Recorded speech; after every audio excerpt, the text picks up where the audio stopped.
What is sin? Sin is rejecting or ignoring God and the world He created, rebelling against Him by living without reference to Him, not being or doing what He requires in His law, resulting in our death and the disintegration of all creation.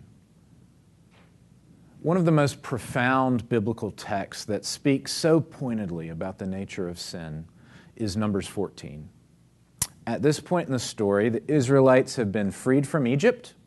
They have met God at Sinai. They've received His law, and they have begun their journey toward the Promised Land. The book of Numbers, though, tells the story of 7 major gaffes or sins, occasions where the order of the world and where God's peace that He's given to Israel is disrupted. It's almost a picture of decreation, the unraveling of the order, the fabric, the rhythm of the cosmos, as God's people, not the pagans, but Israel, God's people, turned from Him in sin. And the central account, the 4th account of such a sin in Numbers, comes here in Numbers 14. It's described at greater length than any of the other occasions of disobedience. God has called them to go into the Promised Land, and Israel has responded by suggesting that perhaps spies go on ahead to scout it out. The spies come back, and 2 reports are offered. A majority report is given by 10 spies who say that the land is good, but God failed to mention something. The people over there are large, well-armed, and they live in fortified cities. It would be best not to go attack them. Better, in fact, to return to Egypt, to find a new leader. Forget Moses and Aaron. Find a new leader to take them back to enslavement under Pharaoh's oppressive rule, where at least they didn't have to worry about their women and children being killed. God responds in displeasure. A second report is offered. Joshua and Caleb say, yes, the land is good, and yes, the people are intimidating, but God has told us to go, and so we should go. God rebukes the people for not following their advice. God says, how long? How long will this people disobey me? How long will they not believe in me? God threatens to destroy them, to take Moses alone and to build a nation of him greater than Israel. Moses prays that God would not do so, that God would forgive Israel, that God would continue to carry them on their way to the Promised Land. God relents, but He says that this generation will not enter the Promised Land. Only their children, whom they were so concerned about the fate, the fortunes of, only they will make it across the river Jordan into the Promised Land. At the end of the story, the Israelites hear this rebuke and this word, this judgment from above, and they respond in exactly the wrong way. They say, here we are, we must go. We will attack today. Moses warns them on God's behalf. I will not go with you. The ark of God will not go with you. You will be defeated. But they run off, and they are pummeled. What we see in Numbers is that sin takes different forms. At the beginning of the chapter, it takes the form of despair and despondency, an inability to follow God's call, an inability to act, a sin of sloth.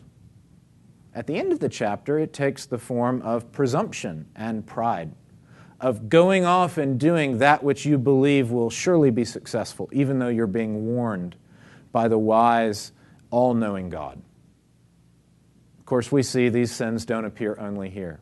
You look to the New Testament, and the Apostle Peter, on the night when Jesus was betrayed, was sinning in every register. Jesus told them that one would betray him, and Peter said, surely not, Lord. A mob came to arrest Jesus later that night. Peter pulled out a sword in the middle of the prayer meeting and was ready to defend God, ready to take on a mob on his own. Peter was presumptive and prideful. And yet later in the night, 3 times, Peter couldn't bring himself to say, I even know that man. In fact, finally, he sinned by cowering before the terrifying inquisition of a small girl. And if we're honest, it's not just Israel, it's not just Peter, it's you and I. We sin all across the board. At times, failing to do that which God calls us to do. At other times, rushing off to do that which God tells us not to do. We sin by omission and commission in thought, word, and deed. We do refuse to keep God's law in all its calls and in all its prohibitions. Numbers shows us the common flaw, which the Catechism identifies.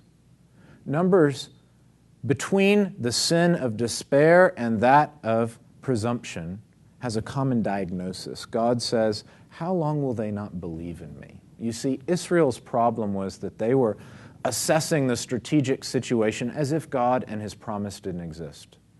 They saw imposing foes, and so they cowered. When they heard God's rebuke, they took it not as a reminder that they should trust God, but rather as a prompt that they had underestimated their own abilities. And so they rushed off, believing themselves quite capable of taking those intimidating foes. We too assess our strategic situations as if God doesn't exist.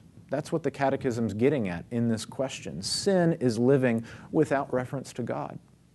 That's why sin can be spoken of as idolatry, as pride, or as unbelief. It's looking at ourselves and our situation for life. It's looking at our resources and abilities, our morality and our faithfulness for life. And it's looking away from God, not so much rejecting Him as ignoring Him, not accounting for Him in the strategic situation and our analysis of it throughout our days and weeks. And God reminds us in Numbers and throughout the Scripture that those who disbelieve in Him will not experience life. That the path of life involves resting in Him. And so when we come to define sin, we don't define it most fundamentally as breaking a rule or as committing an act or omitting an obedience, but ultimately as living without reference to God, refusing to entrust ourselves and our future to God, as false imitation of God, as Augustine would say, defining sin as an insistence in entrusting ourselves to our very selves, rather than to our Creator and our Redeemer, to the one triune God, from whom all life is given and to whom all prayers ought to be offered. Sin is a refusal to live in light of that glorious promise. And it can take two terrible turns.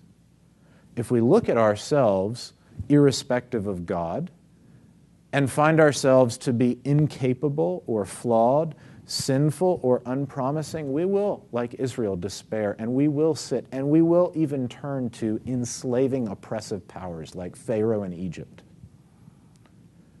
At the same time, if we look at ourselves and believe ourselves to be qualified and capable, moral and upright, at least more so than the people across the river, then we will march on arrogantly and presumptively. We will self-righteously go about life. God's pleased with neither approach because both the confident or the despondent approach point to a deeper, profound problem, a refusal to entrust ourselves to God, a refusal to be a creature, and an insistence on being a creator. That's what it means to sin according to the Bible.